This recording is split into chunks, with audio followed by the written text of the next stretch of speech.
This is the story of Iran Aseman Airlines Flight 3704. On the 18th of February 2018, an ATR 72 of Iran Aseman Airlines was on the ground at Tehran International Airport. It was going to make the trip to Yasuj, an airport nestled in the mountains of Iran.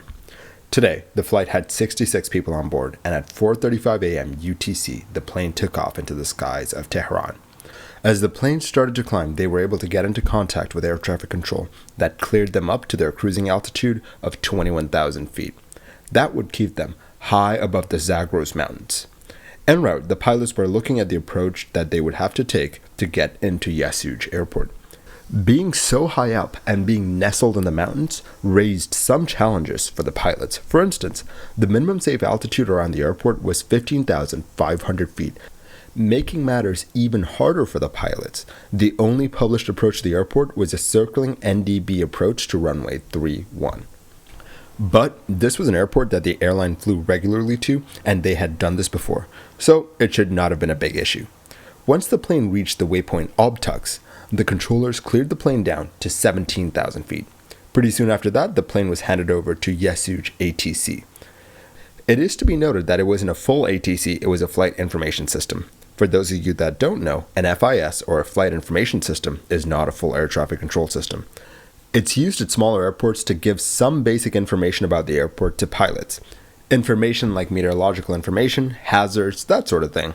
It's a middle ground between controlled airspace and completely uncontrolled airspace.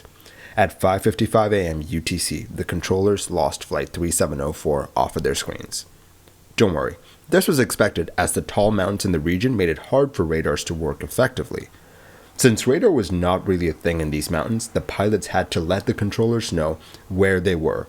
And so at 5:55 UTC, the pilots reported that they were 25 nautical miles away from Yasuj. Then, at 5:59 a.m., the pilots reported that they were 14 nautical miles away from Yasuj.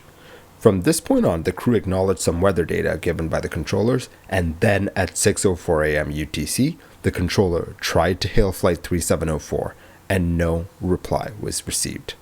The controllers tried again, but still no reply. Flight 3704 had crashed, and no one knew it. The controllers immediately knew that they had a missing plane on their hands and scrambled all available assets. 2 helicopters were scrambled from Shiraz and Isfahan, but due to the low ceiling, they could not search for the plane. They had to land at Yasuj airport. In the meantime, a team of pilots, air traffic controllers, and meteorological experts all tried to find out where the plane could have crashed, trying to narrow down the crash site from all of the mountain ranges. For hours they searched, but the plane was nowhere to be found. Then, at 10:30 a.m. UTC on the 20th of January, 2 days after the plane had gone missing, 2 fighter jets did a sweep of the mountain range. The pictures taken on that sortie showed a vertical stabilizer with the Iran Aseman logo on it. The plane had been found, but unfortunately, none of the 66 people on board had survived. The wreckage was on the windswept side of Mount Dana that bordered some dangerous ravines. The snow made it even harder to work, but despite that, they were able to recover some of the aircraft. The investigation into the crash of Flight 3704 immediately threw up some red flags. At the time of takeoff, according to the weather report given to the pilots, the ceiling at Yasuj airport was too low. The cloud ceiling was at 9,000 feet. Regulation required at least an 11,000-foot ceiling to be able to land at Yasuj airport. However, the airline allowed the flight to proceed if the weather at 2 alternate airports was acceptable. The weather report also let the crew know that they could expect some bad weather in the area, including snow, hail, thunderstorms, and some serious turbulence.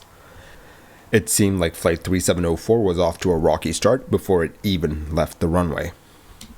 But en route, the weather at Yasuj kept getting worse. The crew knew about this, and we have the transcript of them talking to people on the ground about how the cloud ceiling was still at 9,000 feet and that it might even go lower. As per the operational standards of the airline, they should have aborted this landing and gone to one of the alternates. The juice wasn't worth the squeeze at Yasuj, but the pilots pressed on. They pressed on into the clouds that were too low, but these clouds hid another danger: icing. Data from Iranian and French satellites showed that the weather in the region could produce some severe icing for any aircraft flying in the area. But wait, things still get worse.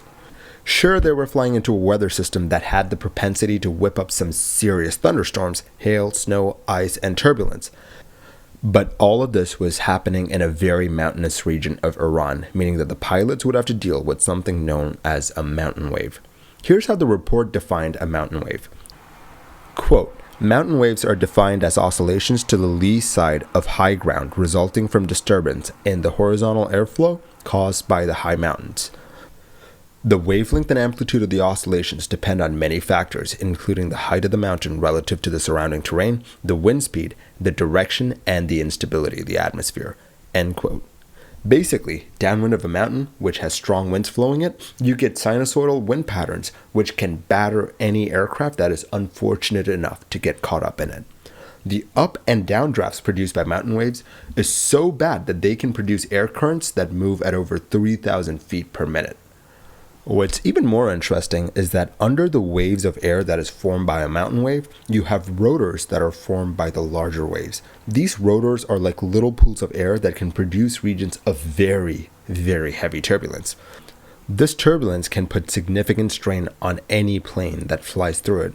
This is what Flight 3704 was flying into. While satellite images gave us an idea as to what was happening outside the plane, the cockpit voice recorder gave us an idea as to what was happening inside the plane. As the plane descended into the maelstrom surrounding Yasuj airport, they heard nothing to let them know that the descent checklist had been carried out, and no one was calling out the flight levels in the cockpit.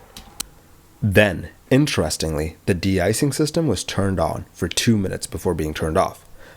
This is when something else caught the eye of the investigators. When the plane leveled off at 15,000 feet, the autopilot pitched the plane down. This is characteristic of a plane that is caught in an updraft. Then, things were reversed. The plane was now caught in a downdraft, and so the autopilot pulled back to keep the plane at 15,000 feet. Since the plane was caught in a downdraft and they wanted to maintain 15,000 feet, the pilots pushed the throttles to 66%. But that wasn't enough to deal with the downdraft, and so the plane started to bleed off airspeed. This plane was being pummeled by a 3,200 feet per minute downdraft, and they did not go to max power. As the plane was starting to pitch up even further, the pilot selected 14,000 feet on the autopilot, and the plane started to descend. But the airspeed still kept dropping all the way down to 117 knots, and that's when the stick shaker started to go off. The plane was now pitching up by just 2 degrees, and once the stall warning came on, the autopilot disengaged, and the plane started a roll to the left. It was slight at first, but it kept building and building. The flight data recorder showed that the captain attempted a stall recovery, but did not complete it. For instance, a part of that stall recovery was to set the flaps to 15. The first officer asked the captain about the flap setting, but no one set the flaps to 15. Then, when the plane was at 14,200 feet and at 137 knots, they tried to re-engage the autopilot. The autopilot was having a hard time stabilizing the plane as the plane rocked from side to side.